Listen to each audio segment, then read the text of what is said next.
अस्सलाम वालेकुम। एक्सरसाइज हम कर रहे थे अपनी 9.1 यूनिट नंबर 9 के अंदर। तो उसी एक्सरसाइज का सेकंड और ये लास्ट क्वेश्चन भी है, उसको अभी हम सीखेंगे। तो इसकी स्टेटमेंट में जरा आपके सामने पढ़ता हूँ कि इसमें पूछा क्या गया है। मेन चीज स्टेटमेंट है, आपने उसको बहुत गौर से रीड करना होता है। तो यहां पर लिखा गया let P be the point on x-axis with x coordinate A and Q be the point on y-axis with y coordinate B as given below। ये जो आपको गिवन पॉइंट्स है, तो कह रहे हैं find the distance between P and Q। अब इस स्टेटमेंट को पहले समझते हैं और फिर क्वेश्चन की तरफ चलेंगे। तो अगर आपने ये समझ लिया तो इंशाल्लाह आपको कभी भी लाइफ में ये भूलेगा नहीं। इजी है लेकिन आपने समझ लिया। ये मैं उसी तरह से x और y एक्सिस जो से इनको ड्रॉ करता हूं, x एक्सिस और y एक्सिस। अब क्वेश्चन की स्टेटमेंट को साथ साथ पढ़ते हैं और साथ साथ समझेंगे। क्वेश्चन में लिखा है late P be the point on x axis, P be the point on x axis। x axis के ऊपर एक पॉइंट है जिसका नाम है P with x coordinate A, और उसका जो x का कोऑर्डिनेट है वो A है। अब आपने हमेशा एक बात याद रखनी है, जब कोई पॉइंट हमारा एक्सिस के ऊपर आता है, एक्सिस के ऊपर कोई पॉइंट आ रहा हो, तो उसका जो अदर एक्सिस में डिस्टेंस होता है या पॉइंट होता है वो जीरो होता है। यानी कि आप इसको लिख सकते हैं, इसमें एक्स की डिस्टेंस आ गया P का यहाँ पे A, लेकिन आप देखिए y का डिस्टेंस तब आएगा ना जब ये पॉइंट यहाँ पे कहीं आए, ऊपर आए या नीचे आए। अगर ऊपर जाएगा तो इसका डिस्टेंस इंक्रीज होगा, x एक्सिस के ऊपर इंक्रीज होगा, और नीचे जाएंगे तो कम होता जाएगा नेगेटिव। लेकिन क्योंकि ये x एक्सिस के ऊपर है तो इस वजह से इसका y का डिस्टेंस जीरो है। तो इसको आपने हमेशा ऐसे समझना है कि P be the point on x axis with x coordinate A। तो x कोऑर्डिनेट को A पता चल गया, तो y कोऑर्डिनेट क्या हुआ, जीरो। अब इसी स्टेटमेंट का नेक्स्ट जो सा पार्ट है वो भी हम रीड करेंगे। And Q be the point on y axis। Let यहां पे एक पॉइंट है। अब मुझे कैसे पता कि ये पॉइंट के अंदर बोला हुआ है let Q be the point on y axis। y axis के ऊपर पॉइंट है, ये पॉइंट आप यहां भी लिख सकते थे इस जगह पे, लेकिन एक्सिस के ऊपर विद y कोऑर्डिनेट B। अब लिखा है इसका जो y कोऑर्डिनेट है ना, ये वाला जो कोऑर्डिनेट है ये B है, x के बारे में कोई इंफॉर्मेशन गिवन नहीं है। तो जैसे इस पॉइंट के लिए हमने देखा था कि x एक्सिस के ऊपर आने वाला हर पॉइंट अपनी y की वैल्यू जीरो देता है, इसी तरह से y एक्सिस के ऊपर आने वाले हर पॉइंट के लिए भी x की वैल्यू यहाँ पे जीरो होगी, क्योंकि x की वैल्यू तब हमारे पास आएगी जब वो इस ओरिजिन से राइट या लेफ्ट पे शिफ्ट होगा। ये तो इसी ओरिजिन वाली लाइन के ऊपर ही है ना, तो इस वजह से यहाँ पे x की वैल्यू जीरो है। अब देखिए क्वेश्चन हमारे पास गिवन है कि इन दोनों पॉइंट्स P और Q, इन पॉइंट्स के बीच में डिस्टेंस फाइंड करें। यानी कि आपने क्या फाइंड करना है, डिस्टेंस PQ फाइंड करना है। जब डिस्टेंस फाइंड करना है तो हम वही कॉन्सेप्ट यूज करेंगे ना, प्रीवियस डिस्टेंस फार्मूला वाला कॉन्सेप्ट। सिर्फ हमारे पास पॉइंट्स के नाम चेंज है, एक P है और दूसरा Q। क्वेश्चन में देखिए वैल्यू क्या गिवन है, A is equal to 9 and B is equal to 7। सबसे पहले हम क्वेश्चन बनाते हैं।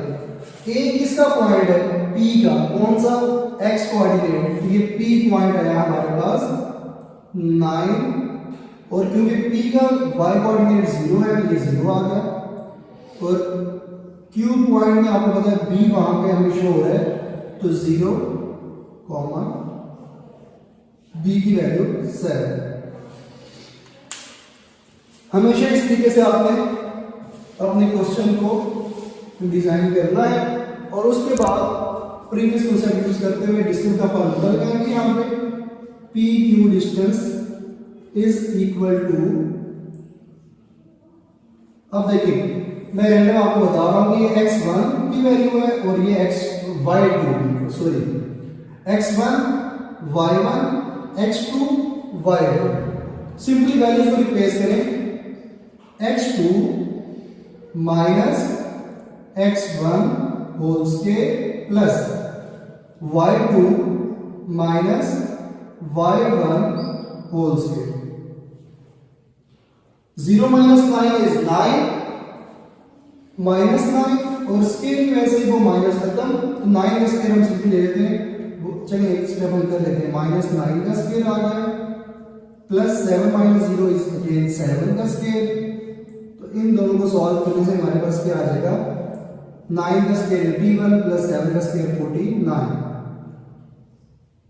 अगर ये दोनों ऐड हो रहे हैं इनको ऐड कर दें, ये कितना बचेगा 80 प्लस 40 हो गया 129 प्लस 130। तो क्योंकि ये एक परफेक्ट स्क्वायर नंबर नहीं है तो आपको इसको ज्यादा सिंप्लीफाई करने की जरूरत भी नहीं है, बस इसको एज इट इज लिख दें।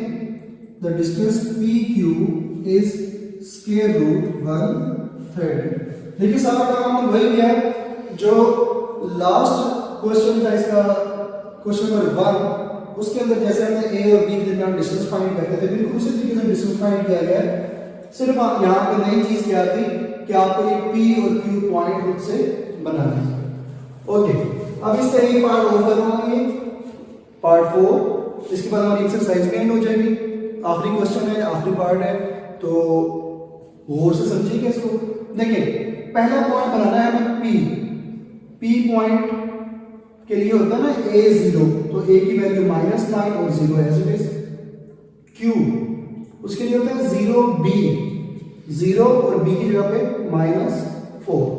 P और Q कितने हमें डिस्टेंस फाइंड करना है, तो PQ distance is equal to square root, और इस स्क्वायर रूट के अंदर हम वैल्यूज को रिप्लेस कर देंगे।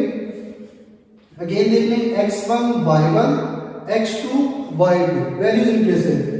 x2 minus x1 whole square plus y2 minus y1 whole square.